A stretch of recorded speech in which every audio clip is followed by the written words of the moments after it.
if you're generally not happy in life, if you are miserable in your career, in whatever education path you took, in basically any endeavor that you are pursuing right now, you have to realize that these journeys are not permanent. They do not have to be permanent unless you make it that way.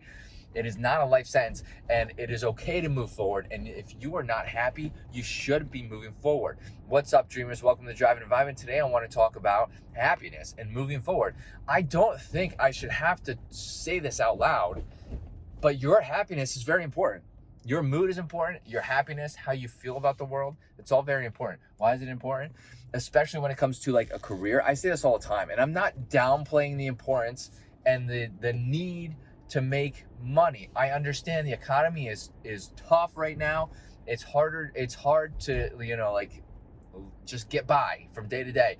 But that's not to say that if you are absolutely miserable in your position at work, or you're going to school and you're paying for schooling and you just hate what you're going for, and you know you're not going to like the career after that, or you have another adventure that you're on or journey and you just absolutely despise it, it is not a life sentence. I mean, you are not stuck doing anything. The only reason you're stuck is because you're choosing to stay stuck, right? And that's what it is. You're stuck, okay? I've been there. Like, I've been stuck before. And I mean, I'm sure in the future I'm going to get stuck at something else because I'm going to be afraid to move forward. Like, that's the thing. People that fear drive them. Like, yeah.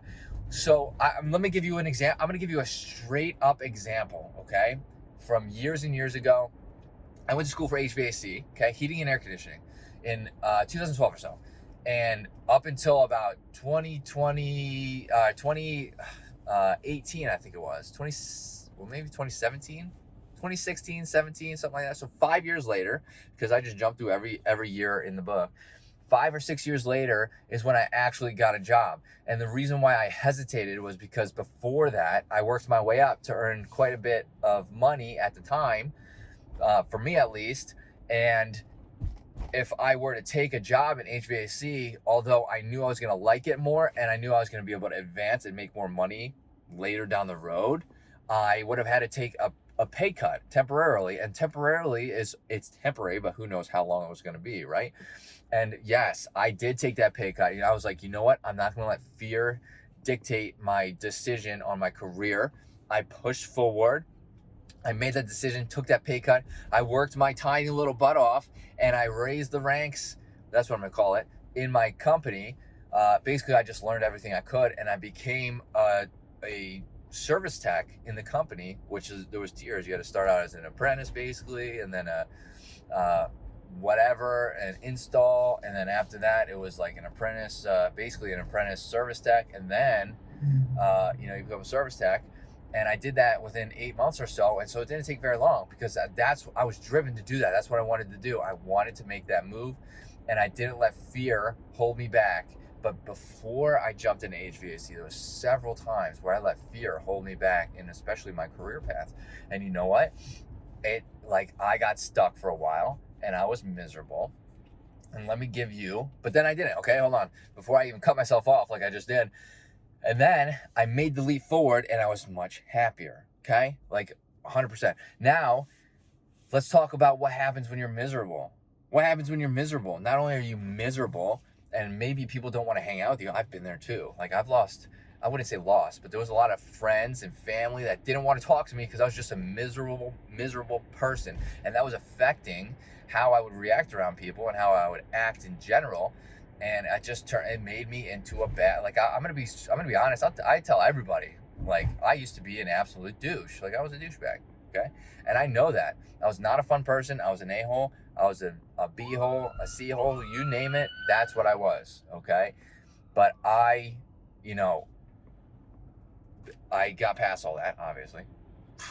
But that's what misery did to me. Not only that, so when you're in a bad mood, when you're constantly in a bad mood, or you're stressed and you have anxiety, all of this, like, there are changes that happen within your body. I'm not going to get into all the biology and the chemistry of all of it, but there are changes on a hormonal and a chemistry level, biological level.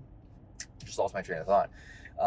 that happen in your body that cause chronic inflammation, which will cause, a whole slew of health issues. I mean, being this stressed, this often, this miserable, being stuck in a depressive state, which that happens sometimes, but in a long-term chronic depressive state can really drive the health down. So now let's think about it for a second, and I'm going to end it because this is a rant, and I can rant on this forever. I think this is so important, and I think it's frustrating to me when I see people get stuck. And I know, especially when, I know it's hard. I get it. But there's so many people who have so much potential. You have so much potential. You got to take that leap forward. But these health issues, let's say you're making a bunch of money and you hate your job and you have all these health issues and nobody wants to hang out with you because you're a miserable prick, okay? Think about this. Nobody wants to hang out with you. Now you have all this money, but what are you doing with it? Because you're so miserable, you're probably not leaving your house. Seen this happen. This has also happened to me. So you're not spending your money. So the money's sitting there, not really doing anything, which is not inherently bad. You should be saving money, of course.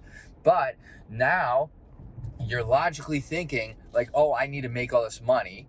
You're making more than enough to survive, and you're not using any of it to enjoy because you're too miserable to enjoy it.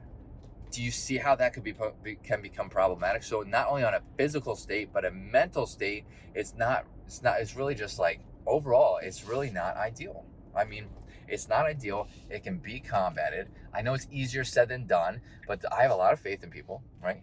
A lot of faith in people. And I think not everybody, I think if you're stuck in the state, I think you should reevaluate. You don't have to take a leap forward. You don't have to, just start thinking about it. Where do you want to go? Where do you want to be in life? What would make you happy? And how could you incorporate that into your daily life, right? If you have anything to add, let me know in the comments. I can talk about this forever, so I'm going to cut it. I'm going to cut the video now. Let me know in the comments. Love to get this conversation started. Hit that like button, helps out the channel. Hit that subscribe button for more content like this. And I hope to see everybody in the next video. Later, dreamers.